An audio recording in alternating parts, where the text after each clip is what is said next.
اعوذ باللہ من الشیطان الرجیم بسم اللہ الرحمن الرحیم۔ میں نوید عباس اپنے یوٹیوب چینل میں السلام علیکم۔ رسول مقبول صلی اللہ علیہ وآلہ وسلم کے پیارے صحابی ہیں۔ پیر 12 ربیع الاول سن 11 ہجری کو پیغمبر نے وفات پائی۔ ابوبکر صدیق عبداللہ بن ابو قحافہ تیمی قریشی نے اسی دن ابوبکر صدیق کے ہاتھوں پر مسلمانوں نے بیعت خلافت کی۔ منصب خلافت پر متمکن ہونے کے بعد ابوبکر صدیق نے اسلام قلمروں میں ولیوں، عاملوں اور قاضیوں کو مقرر کیا، جا بجا لشکر روانہ کیے، اسلام اور اس کے بعض فرائض سے انکار کرنے والے عرب قبائل سے جنگ کی، یہاں تک کہ تمام جزیرہ عرب اسلامی حکومت کا مطیع ہو گیا۔ فتنہ ارتاد فروغ ہو جانے کے بعد ابوبکر صدیق نے عراق اور شام کو فتح کرنے کے لیے لشکر روانہ کیے، اور آپ رضی اللہ تعالی عنہ نے ایک خطاب میں فرمایا: اے لوگو، میں تمہارا حاکم بنا دیا گیا ہوں، حالانکہ میں تم سے بہتر نہیں ہوں۔ اگر میں ٹھیک رہوں تو میری مدد کرو، اگر بری راہ کی اختیار کر لوں تو مجھے سیدھا کر دو۔ سچ امانت ہے، جھوٹ خیانت ہے۔ تم میں سے جو کمزور ہے وہ میرے نزدیک قوی ہے۔ جب تک میں اس کا حق اسے نہ دلا دوں، قوی میرے نزدیک کمزور ہے۔ جب تک میں اس سے حق واپس نہ لے لوں، کوئی شخص جہاد ترک نہیں کرے گا، کیونکہ اللہ تعالیٰ جہاد چھوڑنے والوں پر ذلت ڈال دیتا ہے۔ تم میری اطاعت کرو جب میں اللہ کی اور اس کے رسول کی اطاعت کرتا رہوں، اور جب نافرمانی کرنے لگوں میری اطاعت نہ کرو۔ اچھا، اب نماز کے لیے کھڑے ہو جاؤ، اللہ تم پہ رحم فرمائے گا۔ آپ مردوں میں سب سے پہلے اسلام قبول کرنے والے کہلائے۔ قبول اسلام کے بعد 13 برس مکہ میں گزارے، جو سخت مصیبتوں اور تکلیفوں کا دورہ تھا۔ بعد ازاں پیغمبر اسلام کی رفاقت میں مکہ سے یثرب ہجرت کی، نیز غزوہ بدر اور دیگر تمام غزوات میں پیغمبر اسلام کے ہم رکاب رہے۔ جب پیغمبر محمد مرض الوفات میں گرفتار ہوئے تو ابوبکر صدیق کو حکم دیا کہ وہ مسجد نبوی میں امامت کریں، کیونکہ آپ ایمان و زہد کے لحاظ سے سب سے برتر اور ام المومنین عائشہ بنت ابی بکر کے بعد پیغمبر اسلام کے محبوب تر تھے۔ آپ پہلے خلیفہ راشد 10 مبشرہ میں شامل ہیں۔ پیغمبر اسلام کے وزیر، صحابی و خسر اور ہجرت مدینہ کے وقت رفیق سفر تھے۔ ابو بکر رضی اللہ تعالی عنہ کے ساتھ صدیق کا لقب لگایا جاتا ہے، جسے ابو بکر صدیق کی تصدیق و تائید کی بنا پر پیغمبر اسلام نے دیا تھا۔ آپ ان لوگوں میں شامل ہیں جنہیں قرآن مجید فرقان حکیم میں اللہ تبارک و تعالی نے اولون کہہ کر فرمایا، یعنی دین میں پہلے آنے والے فرمایا۔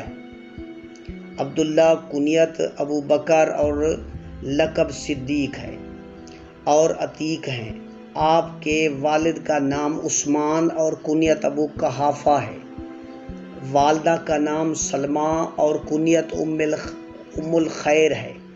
آپ کا تعلق قبیلہ قریش کی شاخ بنو تمیم سے ہے۔ پیدائش 573 عیسوی میں ہے اور وفات 22 اگست 634 عیسوی، پیر 22 جمادی الاخر سن 13 ہجری کو 63 برس کی عمر میں ابوبکر صدیق کی وفات ہوئی۔ انا للہ و انا الیہ راجعون۔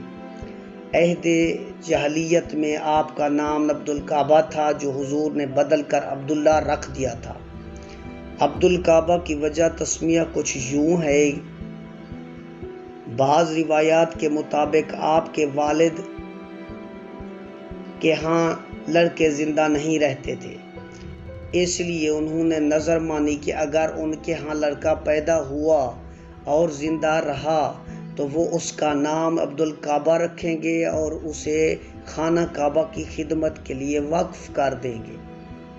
چنانچہ جب آپ پیدا ہوئے تو انہوں نے نظر کے مطابق آپ کا نام عبدالکعبہ رکھا، اور جوان ہونے پر آپ عتیق یعنی آزاد کردہ غلام کے نام سے موسوم کیے جانے لگے، کیونکہ آپ نے موت سے رہائی پائی تھی۔ 2 سال 6 ماہ چھوٹے تھے آپ صلی اللہ علیہ وسلم سے۔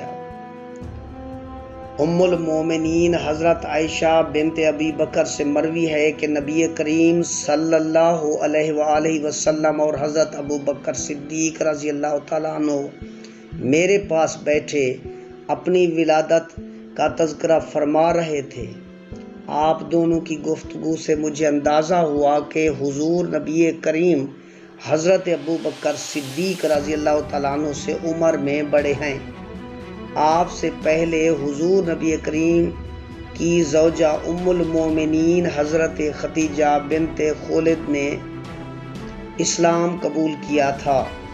حضرت صدیق اکبر کی بیٹی اسماء بنت ابی بکر ذات الناطقین میں فرماتی ہیں کہ ہمارے ابا جان جس روز ایمان لائے گھر آئے اور ہم سب کو اسلام کی دعوت دی، جب تک ہم سب دائرہ اسلام میں داخل نہیں ہو گئے اور رسول اللہ صلی اللہ علیہ وآلہ وسلم کی تصدیق اور دین توحید کو قبول نہیں کر لیا، مجلس سے نہیں اٹھے۔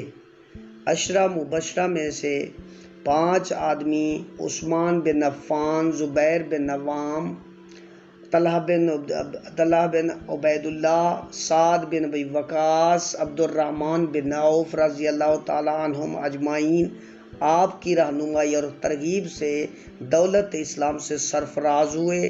حضرت علی مرتضیٰ سے کسی نے پوچھا کہ مہاجرین و انصار نے سیدنا ابو بکر کی بیعت میں سبقت کیوں کی جبکہ آپ کو ان پر فوقیت حاصل تھی؟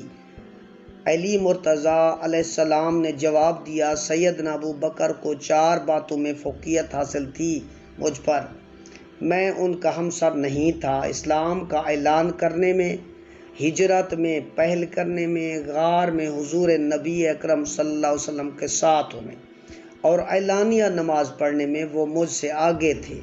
انہوں نے اس وقت اسلام کا اظہار کیا جب میں اسے چھپا رہا تھا۔